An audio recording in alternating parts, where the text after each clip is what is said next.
Okay, so I'm just going to do that one more time because I lost my recording. So now we have all our data entered. I want to add them all up in the total. So I use equals sum, open a parentheses, highlight all the numbers, and press enter. Okay. So another key piece of Hamilton's method. So forget Excel. What is the next step we would do in Hamilton's method? Standard divisor. I want to find a standard divisor. So somewhere off to the right, just outside of the table that I'm working in, I'm just going to type standard divisor.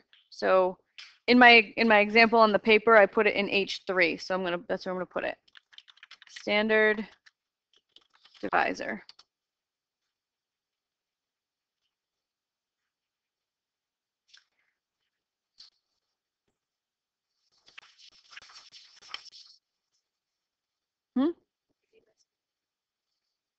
Leave a space for what? Where? Oh, yeah. Yep. All right. So then right underneath standard divisor, I'm going to have Excel calculate my standard divisor. Okay. Instead of doing it myself by getting out a calculator, I'm going to have Excel do it. Excel is my calculator. So I'm going to say equals, because I'm telling it to do a calculation. And the way you calculate standard divisor is you do total population divided by number of things to be apportioned. So total population is 2,700, so I can just click that instead of typing 2,700. And then I want to divide by the number of nurses to apportion, which is 225. The divide by button is just the slash key. So F2 divided by 225, hit enter, and we get a standard divisor of 12. Once we have the standard divisor, what's the next step in Hamilton's method? Divide each population by the standard divisor. Yep. So that's the standard quotas. So I'm going to make a new row called standard quota, and it's going to be equal to each population divided by the standard divisor. So I'm going to do equals, highlight the population, just click on 871, or you can just type the letter, the address B2. So you can either click or type B2. And then I want to do divided by, and you use the slash symbol for divided by, the standard divisor. So you can just click on the 12, the standard divisor.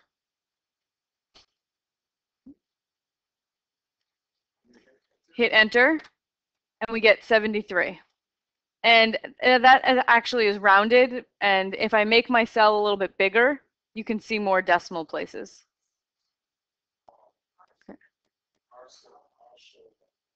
Okay, yep. Okay, so then for the magic of Excel is that you don't have to do this over and over and over again. You can either copy and paste or just drag this formula. So if you put your cursor right on the lower right corner of this, it turns into a little black plus sign, right? Click and hold, and you can drag to the right, and it will copy that formula into the rest of the cells. And I'm not getting anything, right? It's saying there's a problem here, right? The problem is that Excel automatically knows. So let's look at the formula for the 72.583. It's doing B2 divided by H4, right? So when I move to the next cell, it's doing C2, which I want because I want it to do the 1029 now. But now it's doing it by I4, which is this empty cell. So in order to make it keep the H4 static, we use dollar signs. So if you go to your original formula, put a dollar sign in front of the H and after the H. Yep, and then once you have that, hit enter, and then drag to the other 3 cells, and you'll get the other numbers. Before and after the H, yep.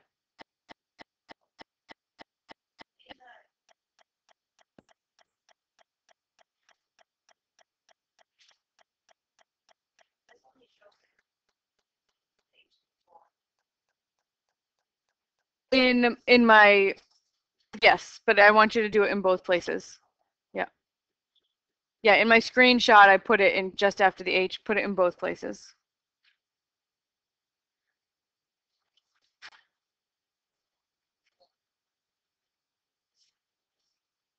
Okay, so generally when we're carrying out Hamilton's method in class, the next thing we would do is you add up all the standard quotas, what should the sum be? 225, the number of things you're apportioning. So we now know how to get a sum. So in this last column, we're going to type equals. And you can either click each one individually and put plus, or you can type sum, open a parentheses, and highlight the 4 cells you want the sum of. Close parentheses.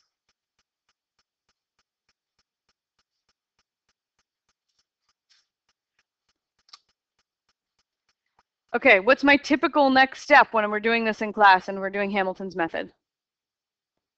Round everything down to get the lower quotas. Okay. So to round down, Excel has a command called round down. Okay. So you type equals, type round down, all one word. It has 2 D's, round down, but it's one word. You open a parentheses, highlight what the number that you want it to round down. So you're going to click on the 72.583 number. And then you have to type comma 0, and that's telling Excel that you want it to round down with 0 decimal places. Okay, so to a whole number. Then you close the parentheses and press enter. So it should take your number and round it down. And then amazingly, all we have to do is drag that formula to B, C, and D, and we have all of our round downs. Is that like a keyboard thing when you drag the formula like that without costing? Nope. So when you put your mouse over this right-hand bottom corner, it turns into a little plus sign. You just click and hold it, and then drag to the next 3. That's pretty awesome, huh? Yeah. Next step in Hamilton's method is you add up the lower quotas, and that tells you how many seats we have given out so far. So in this last column, F4, in the cell F4, I want to sum all of the lower quotas. So we do equals, sum, open a parentheses, and then highlight the 4 numbers you want to add up. Close the parentheses. So we want to sum B4 to E4, enter, we get 222.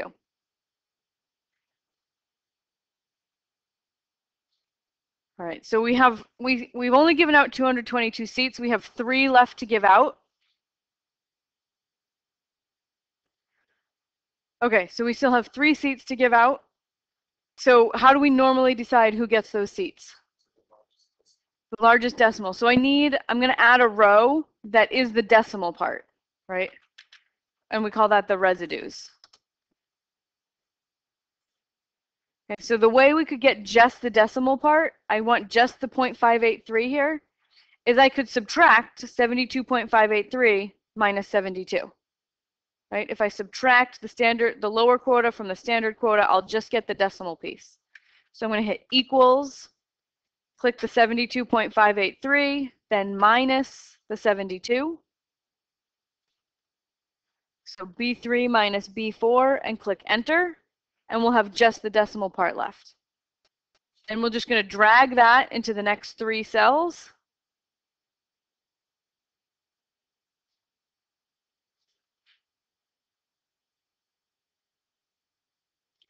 Okay, if I were to take the sum of all my residues, what would you expect to come up in that cell? 3. So that's what we're going to do. Equals sum, highlight all the residues, and we expect this number should come out to 3. And it does.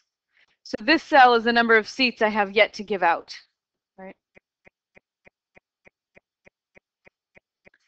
All right, so now this last part is the most complicated command that we're going to have to do. Okay, so normally we look at this set of residues And we would manually, like with our brains, pick out the biggest three and give them one extra seat each, and the smallest one would not get the extra seat, right? So we have to somehow tell Excel, find the biggest three, and if it's one of the biggest three, put a 1, and if it's not one of the biggest three, put a 0 in this surplus row.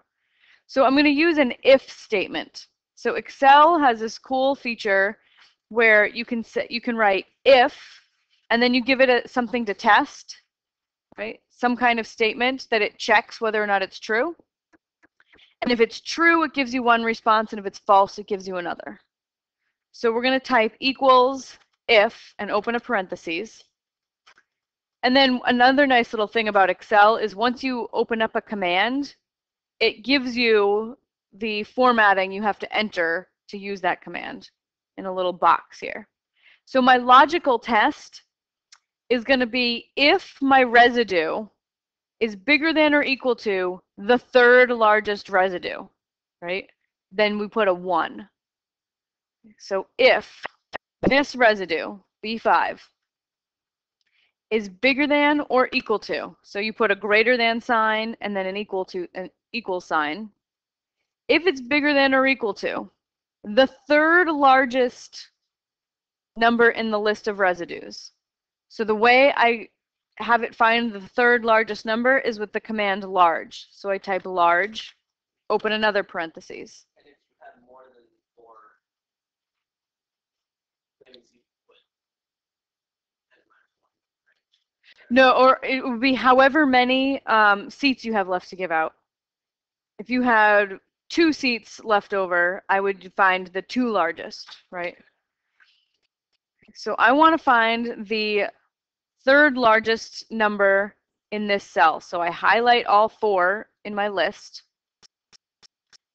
And then I'm going to put dollar signs because I don't want it to change these values. I want it to always search B5 to E5 and not C5 to F5, D5 to G5.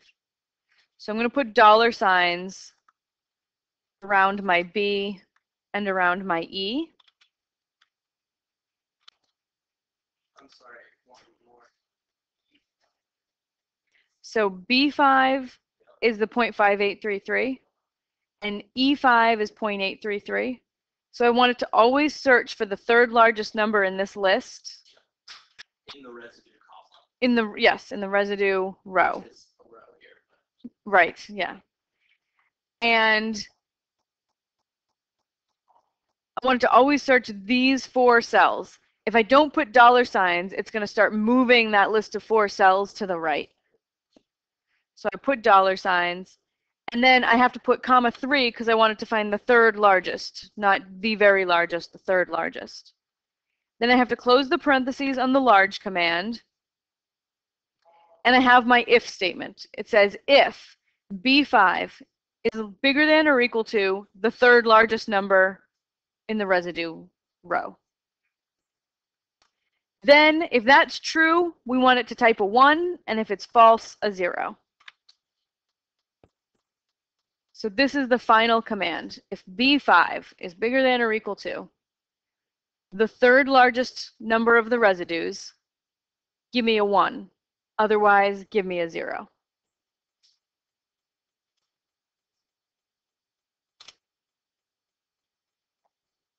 Drag that to the next 3 cells, and we have the residues. Okay, next step.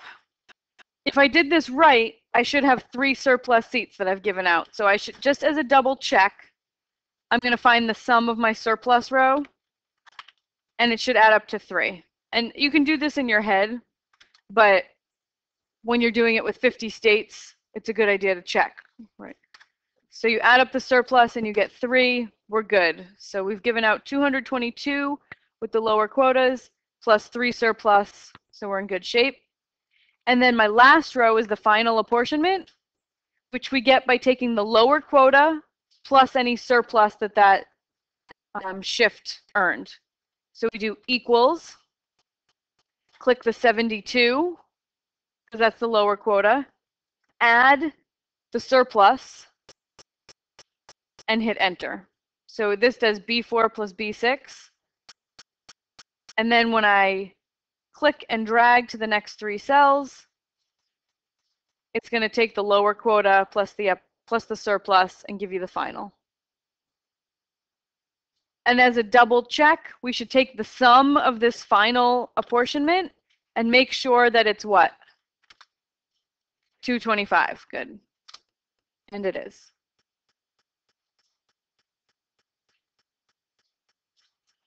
So here's my final apportionment. 72, 86, 51, 16.